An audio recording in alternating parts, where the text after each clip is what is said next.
Good morning, everyone, and thank you for joining today's press conference at the Jerusalem Press Club. My name is Talia Dekel. With reports that Israel's war against Hamas is winding down, despite the hostages still in Gaza and residents of the south and north still unable to return to their homes, as well as attacks from the West Bank, Israelis are anxious to know what lies ahead. Meanwhile, Israel's international position is in question, with the trial at the ICJ in procession. With us to provide some insight on the situation is Major General in Reserves Yaacov Amidror, former National Security Advisor and former head of the Research Department in the IDF's Military Intelligence Directorate, today a Distinguished Fellow at the Jewish Institute for National Security of America and at the Jerusalem Institute for Strategy and Security. General Amidror, thank you so much for being with us today.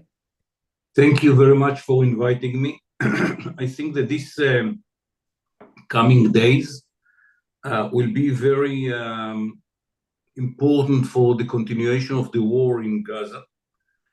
The IDF is now reshaping its control on the ground.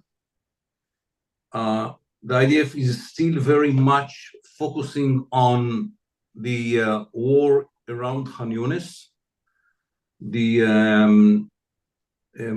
one division is very busy there, but it's a very big division with many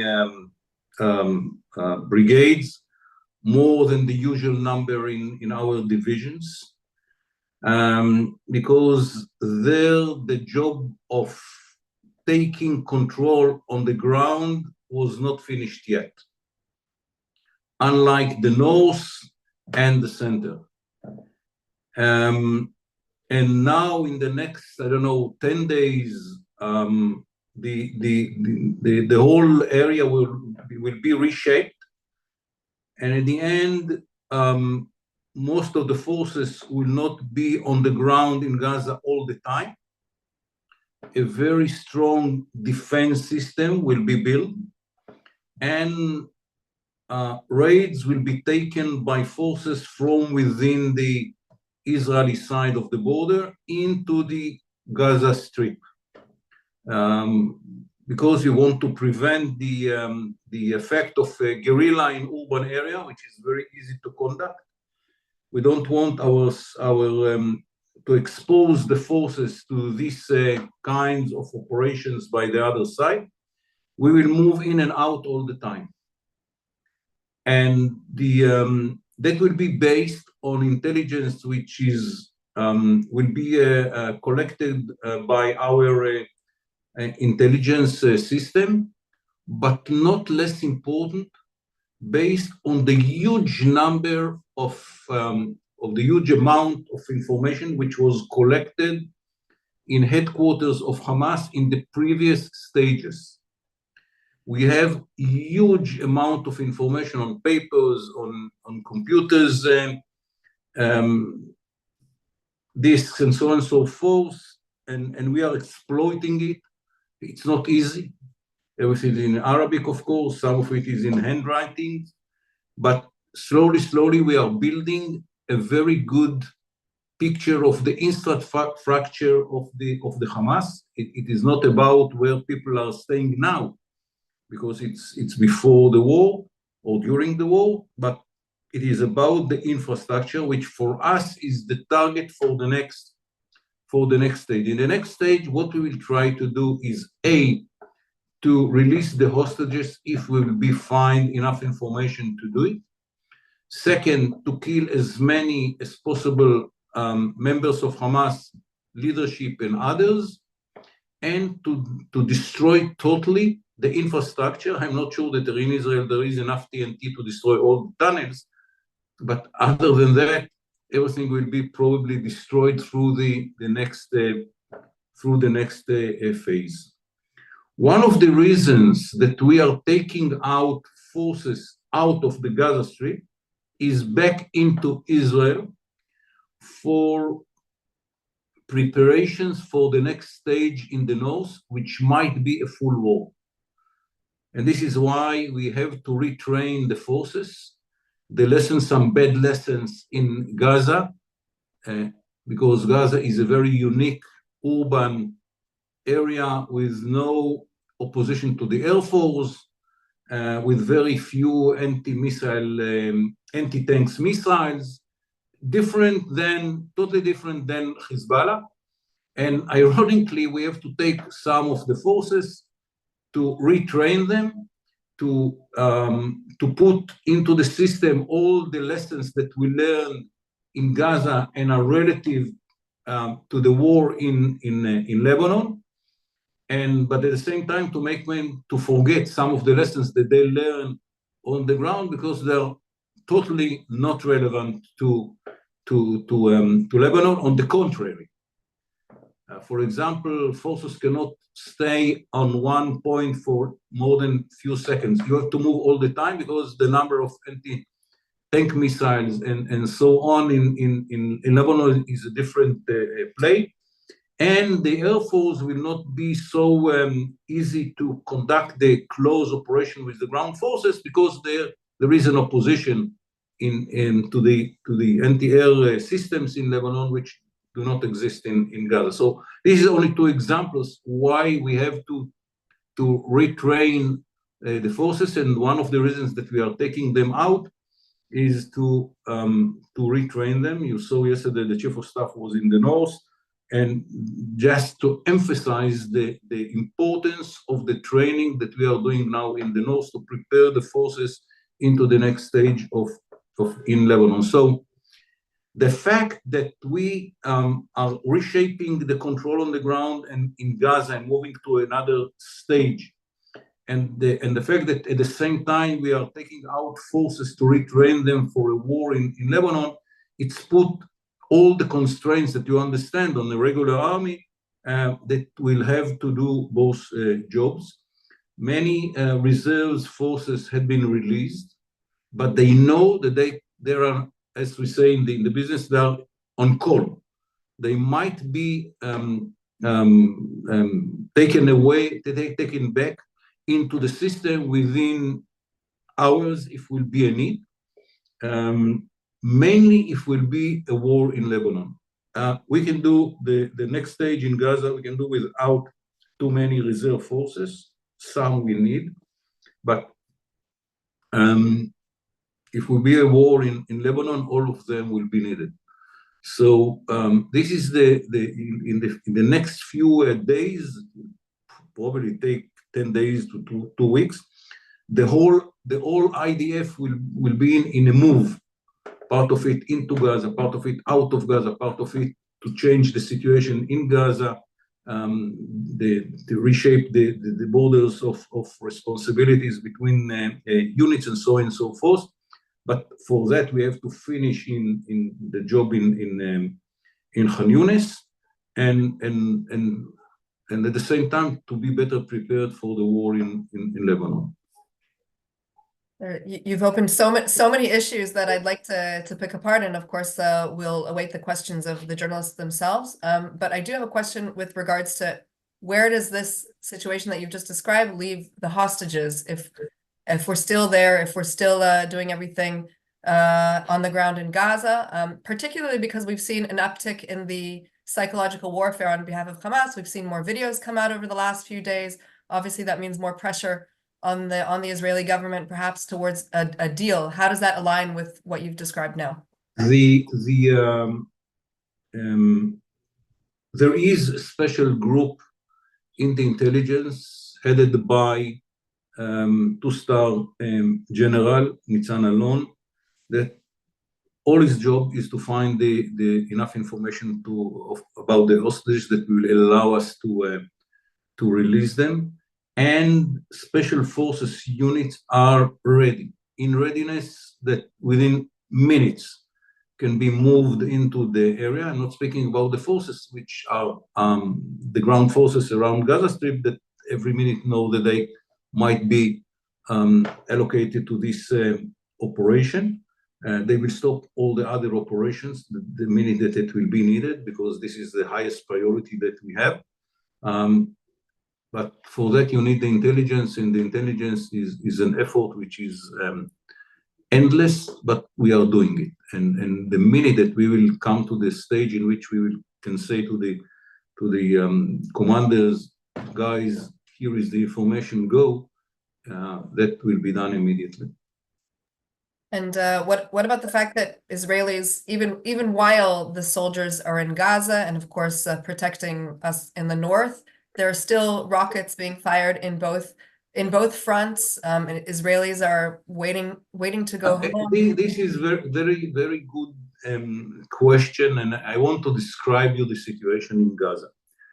There are well-prepared areas which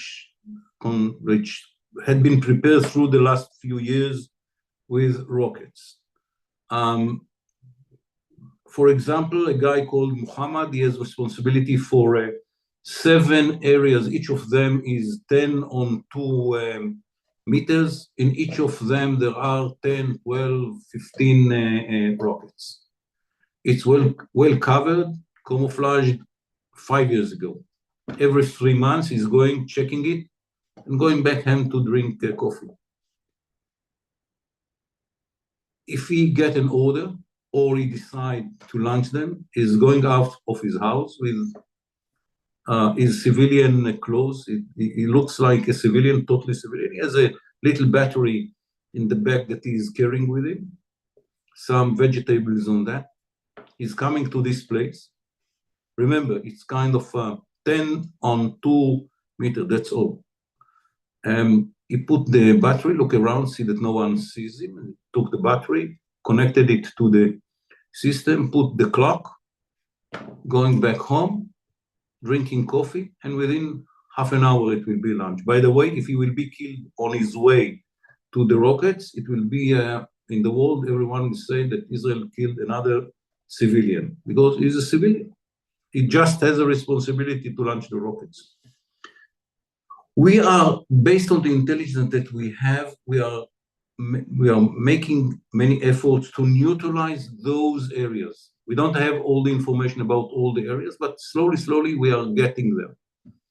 For example, a few days ago, a force which maneuvered towards an area in which we knew there are rockets, less than 2 minutes before the force, the soldiers arrived to the exact place, the rockets had been launched. They succeeded to kill the guy who launched them and run after another group which was connected to him and captured another 5, I think, or 7, I don't know.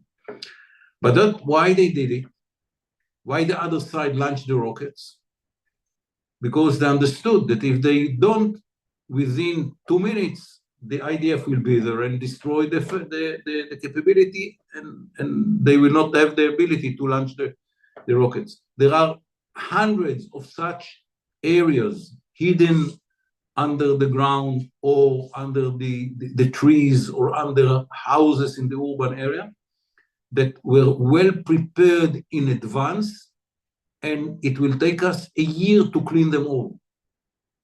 But slowly we're in a different situation because they don't have the ability to reproduce more rockets. So the numbers will be reduced by their launching it and by us destroying it. But still, there are, I don't know, hundreds like that, 10 on 2 meters, under the ground, under buildings, under trees that will be launched. So it doesn't say anything about the ability of the IDF or the situation of Hamas. It's about the long preparations they did to have this capability, and we have to ask ourselves what mistake we did not preempt it in 2 years ago, 3 years ago, and the preemptive war will be back on the table after this, towards the end of these operations, and Israel will have to take it back into the table, because it's a tool which is very needed in the Middle East, and the huge mistake that we did is not preempted it in the past. And the weapons themselves, are Israel and Egypt able to prevent more weapons from getting in as they run out? I think that most of them had been produced inside the Gaza Strip, if not all of them. And what we did and we are doing, and this is one of the most important efforts, is to identify the areas, the places in which that had been produced and to destroy them. This is one of the surprises of this war, is the places in which they produce the weapons. They are more advanced and bigger than we had in mind. Some of them are very deep, so can be destroyed only by ground forces coming into the point and putting the TNT in. This is what we are discussing with the Egyptians, how it can be prevented in the future. We have to investigate how they build it and how they succeeded to smuggle in all these capabilities to produce, not the weapon system themselves. And in the future, we will have to do whatever to destroy it when they begin any new facility to be built inside the Gaza Strip, because we don't want to be in the same situation in the future. So the operations inside Gaza to destroy all this attempt by the people in Gaza will be like in Jenin.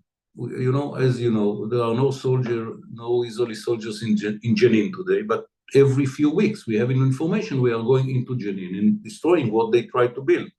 The same will be in Gaza. It will not be ended within the year, but a year from now, I believe that Gaza will be clean enough that we can pull out all our forces and to come in only if someone begin to build a threat against Israel.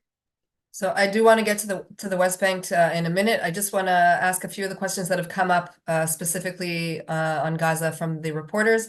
One journalist is asking, and of course this is something that everybody is asking, that if we bring down the numbers of IDF forces in Gaza so dramatically, will we actually be able to obtain the original objective of the war, which was to dismantle Hamas and topple its military and governing force? And I'll add a follow-up question: what does this mean for the state of Israel's deterrence in the region in general if we are not able to achieve this goal?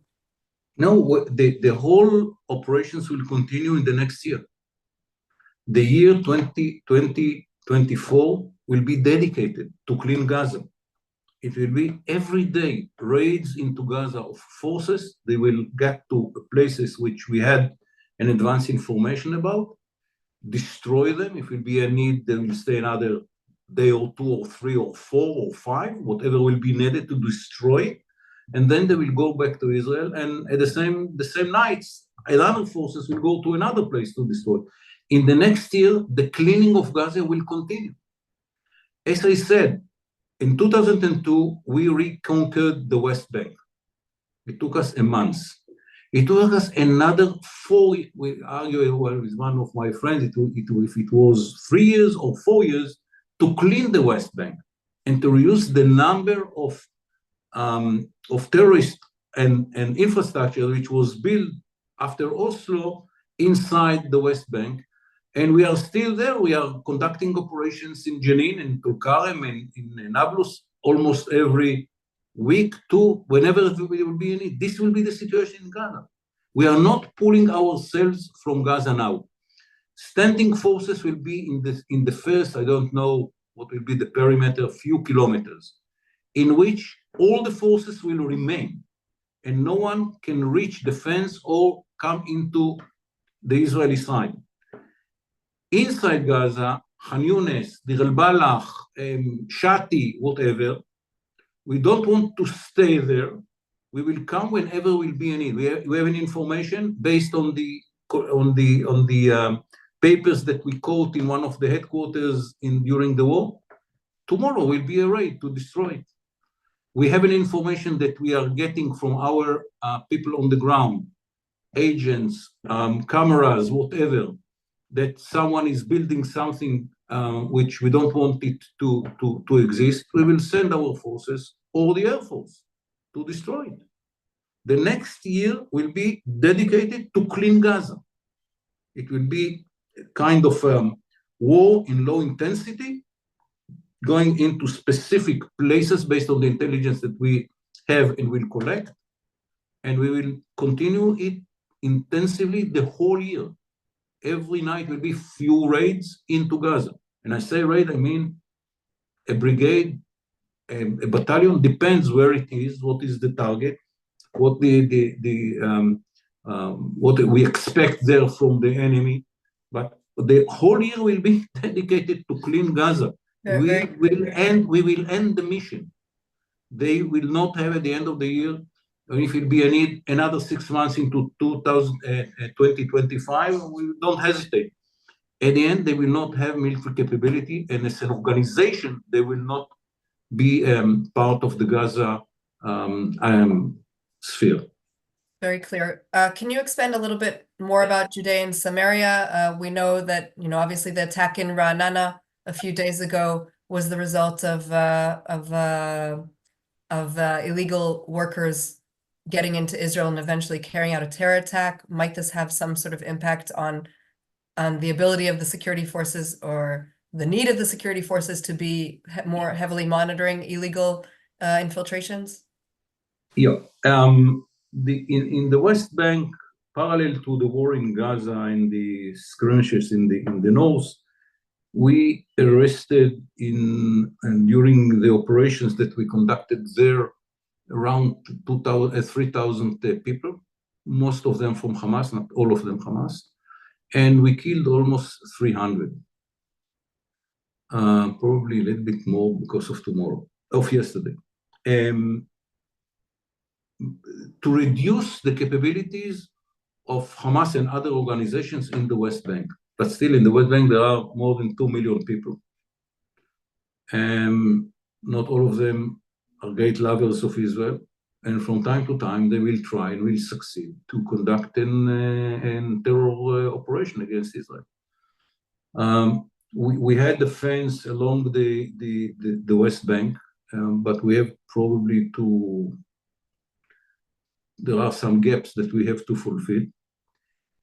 And I think that basically, I know from the commanders on the ground that the number of alarms based on intelligence that we have was very much reduced because of the operations, because we killed many of the operators of both Hamas and other organizations, but still there are people that can take a car and kill Israelis. I mean, this is something that cannot be prevented. We have to be much tougher with the Israelis, which allow to workers from the West Bank to work in Israel, because now it is not allowed, and we have to be tougher with the Israelis who are allowing it. The big argument now within the Israeli system is, will it be wise to allow workers to work, to Palestinians to work in Israel after selection of the Shabak, which say who can work and who is not. The Shabak saying that they think it would be wise to let them to work in Israel. Many others afraid that it will give them more opportunities, as few days in Ra'anana, to kill Israelis in Israel, and the Prime Minister will have to make the decision in the cabinet. I personally think that because we succeeded to separate between the terrorists, who are active terrorists, and the population, which might be very pro terrorism and against Israel and so on and so on, but I'm not ready to be practically terrorists, and they are passive funnels of the terrorists, and there is a real gap between them, based, I believe, on the fact that many Palestinians can work in Israel and they don't want to lose it. It's not about organization like Hamas, in which we are arguing if Hamas wants economic advance or not. Here I'm speaking about people. People that have the responsibility for their families, and they prefer to work in Israel than to take part in the demonstrations or terror actions. I think that it is a risk that Israel should take, but I know that many of my friends don't agree with me. Moving on to the north, many journalists are asking more or less the same question regarding your earlier statements that a war in the north is basically inevitable. Do you? I didn't say. If you ask me, that it's very likely. it's very likely, yes. Do you support a preemptive strike? And another question is in terms of what this war may look like, at what point will it turn into a ground maneuver? The usual questions that are raised. First of all, it should be clear. The war with Hamas, with the Hezbollah, is 10 times more complicated and hard and devastating than the war in Gaza. They have much more rockets, missiles, and drones, and so on and so forth. I think 10 times than Hamas. They are much stronger. They have much more weapon systems, anti-tank, anti-air, whatever, that Hamas doesn't have. It will be 10 times more complicated, hard, and dangerous than the war against Hamas. But at the same time, we have much better information about, ironically, about Hezbollah than we have about Hamas. The list of targets is 100 times more than in Gaza. I think that the Air Force can work, 3 months and will not finish the list. And ironically, the IDF is much better prepared himself through the years to war in Lebanon than to a war in Gaza. This is why the 3 weeks before the ground operation in Gaza was very important, because we didn't have any experience and no training of fighting in very tense urban areas. And we prepared ourselves to different kind of war in Lebanon. And what we have to do now is to regain these skills which we lost in Gaza because of the different terrain and circumstances. So Israel is coming to the war much better prepared than we thought. The experience which was learned in Gaza will be very important, and the self-confidence of the soldiers and the commanders on their ability is very important. As you understand from the media, the IDF is very how to say it, aggressive in his will to fight in Lebanon. This is the dream of many soldiers, to finish with Hezbollah, which is the main threat to Israel, not Hamas, with all respect. And it might come because we have to bring back our people to the north. And I don't see them ready to come back to the north when Radwan forces against the unfulfilling the decision of the United Nations is very close to the border. The Americans and the French are making their efforts based on 1701 decision of the United Nations to convince the Lebanese, to convince the Hezbollah not to risk Lebanon, because if such a war will be open, it will be devastating for Lebanon. Remember that at least 50% of the rockets and the missiles had been stored by Hezbollah under buildings all around Lebanon, and all these buildings will be destroyed by the Air Force, by our Air Force. So for Lebanon, I don't want even to think about the number of casualties and the destruction that they will find, not because we want, because the missiles are under those places in almost in every settlement in Israel, in Lebanon and in Beirut itself and all around. Look at Gaza, and that's what you will see in South Beirut and many other areas in the south, including Nabatia, Bin Jbel, and so on and so forth. So I think that there is a leverage here, but I'm not sure that Hezbollah will be ready to move its forces to the north as the diplomatic efforts try to achieve. And Israel will face a huge problem, how we are bringing back our people to the north part of Israel, which is almost empty now, without it. And if the answer will be we cannot do it without moving the Hezbollah forces, someone will have to make a decision. Okay, what we do, and the war is a very important and plausible option. It might happen. I don't think it's probable now, but I think it's very probable. It's very it's an option on the table. So it's devastating war, no question to us as well. That the home front will suffer from many hittings of rockets and missiles, but at the end it will be destruction of Hezbollah, not the level that we are destructing Hamas, because it's a big country and they are all over. But a very destructive operation situation of Hamas, Hezbollah at the end, and devastating for Lebanon. And will this really devastating? Devastating as a result of what might be a large ground invasion, or will Israel be able to take care of everything from the air? One of the journalists. No, before I'm speaking before the ground invasion.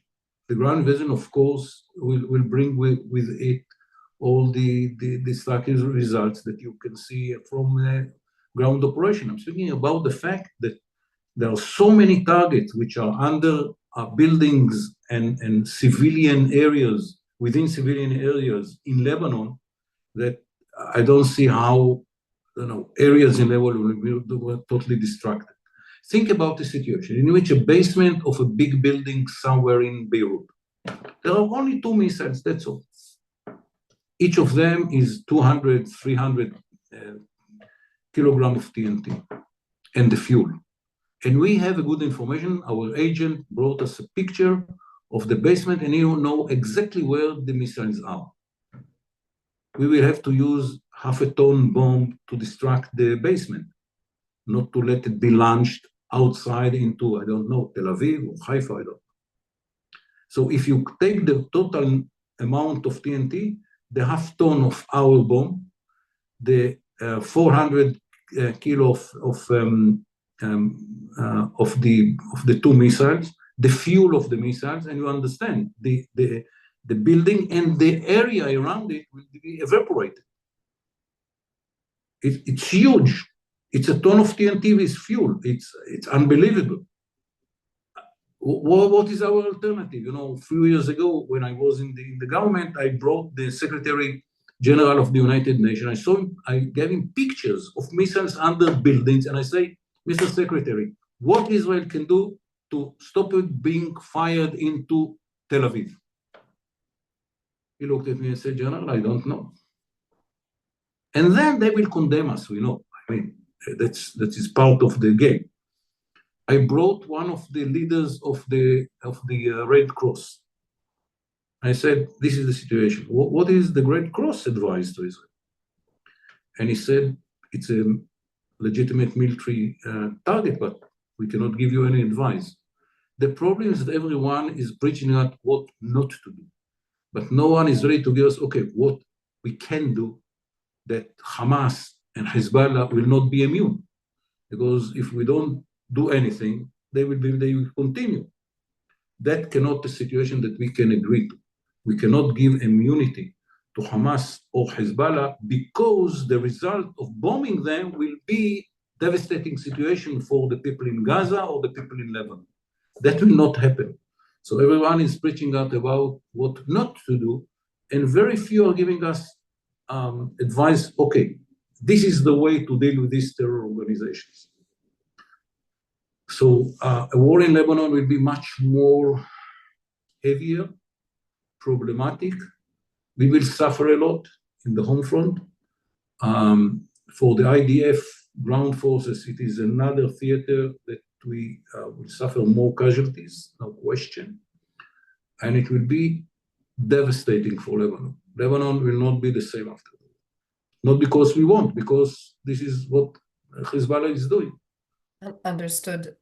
General, Israel's obviously operating very, in plain sight against Hamas, and maybe soon against Hezbollah in a more significant way. But what is Israel actually doing vis-a-vis the state sponsor of all of this mess to begin with? Is there action that Israel can take against Tehran for its role in all of this? Is that something we're thinking about? First of all, we have now a new ally. I see the exchange of fire between Pakistan and Iran, and I don't know how it will be ended. No question that Tehran is the source of the evil in the Middle East. It's not just us. It's about Bab el-Mandeb. It's about launching missiles into Iraq. It is about launching missiles into Pakistan.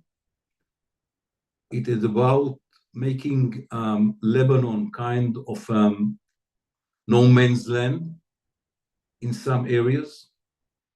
It's about helping Assad to kill his own people.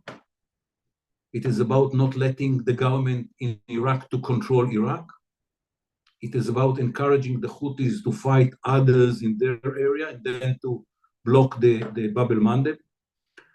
At the end, and I don't think that at the end that it is an Israeli problem. Yes, it is a problem for Israel, but it's not an Israeli problem.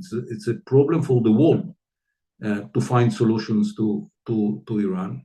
And yes, maybe we will have, at the end of this all, how to say, balagan in English, to sit between ourselves and our allies around the world and say, okay, what the world is doing with Iran. This is the source of evil all over the Middle East. Look at the Middle East. Whenever there are problems, you can see the hands of the Iranians. And how to deal with it after the operations in Gaza and in Lebanon, it's a good question. Does Israel have the means and the abilities to fight on so many different fronts for such a long period of time? Very good question. Economically, we have. How the people of Israel will be patient enough and will give the government the freedom to act and to decide. It's in democracies, the government will have to convince the people. It's not vice versa. Up till now, the resilience of the population in Israel is surprisingly very strong. Not strong, very strong. There are voices within the reserve forces fighting in Gaza. We don't want to go back home before we finish the job. It's unbelievable after 100 days. They are 100 days out of their homes, and what they say is that we don't want to go back to our bases. What we want is to finish the job. And only when finish the job, we are ready to go home. You hear it from people that are sitting more in their sons, which had been killed in Gaza, and are saying to the visitors, you know, the Jewish habit of sitting 7 days, they are telling to those who are coming, I had the experience by myself.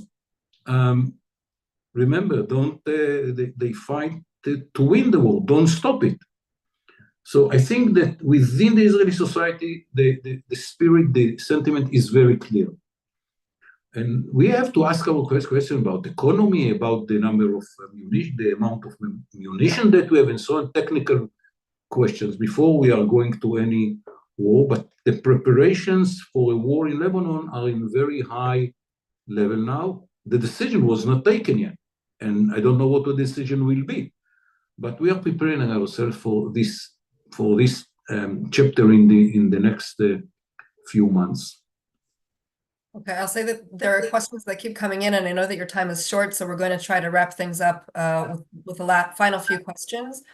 Two journalists are asking about the political situation and how it impacts Israel's ability to govern.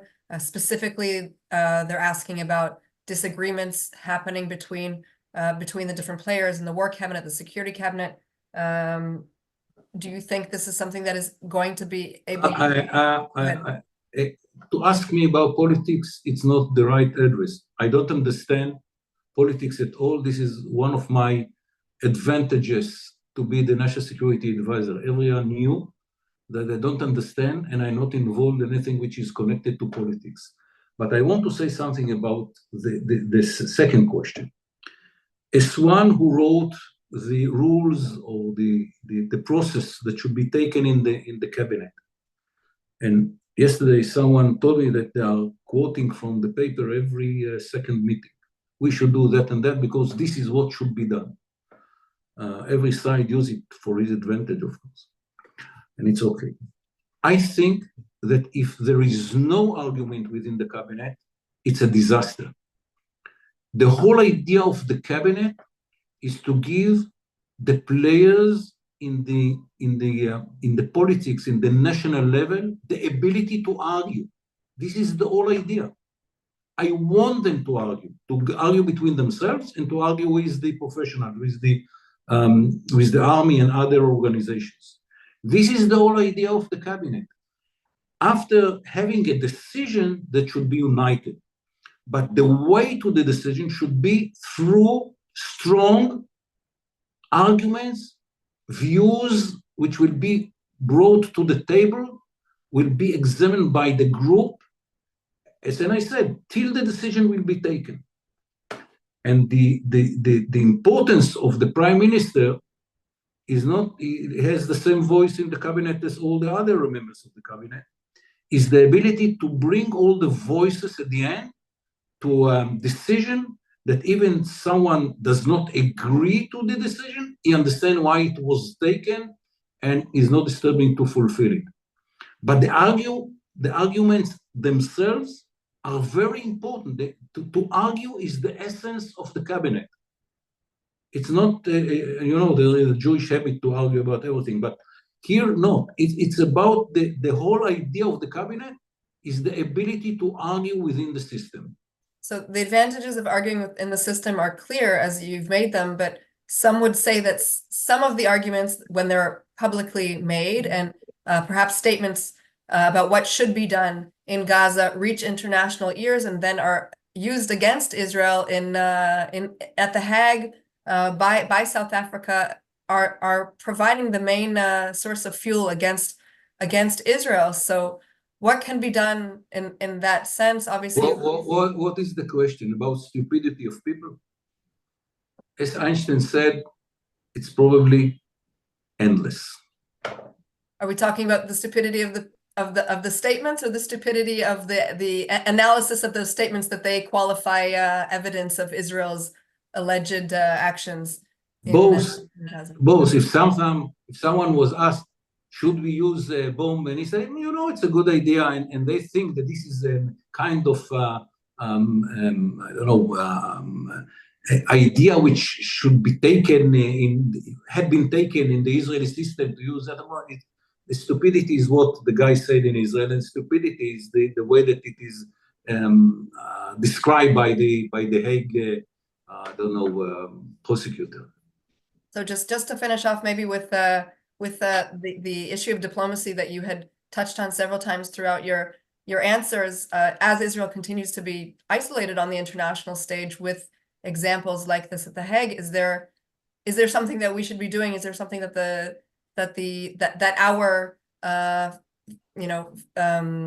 our professional foreign diplomats should be doing to help the war efforts on an international level? No question, but we have to. I had a meeting with the Chinese officials many years ago, 10 years ago, and I asked the guy. He was a professor in one of their universities, and I asked him why China is always against Israel, not even once voted with Israel in the whole history of the United Nations. And he said, General, you have to understand, we are a weak country. I'm quoting. We are a weak country. We need their hands in the United Nations. You are one nation, and there are 57. We have to understand, yes, in many cases, there are more than one leader who is ready to say in closed room, finish them, kill them all. And when we are going out or appearing in the United Nations, he will stand there and say, Israel is conducting war crimes, which that should do immediately stop. And an hour later, behind closed door, he will tell me or the prime minister, kill them all, not letting one of them to escape. I mean, this is the world with all the, killing Jews is a question of circumstances and or other nice word as it was in the said by leaders of universities in America. We have to live in this world. We are a little country. Jews, not everywhere had been good atmosphere for Jews, to say the least. We have to be strong and to continue what is needed to defend the state of Israel, with all due respect to the international community.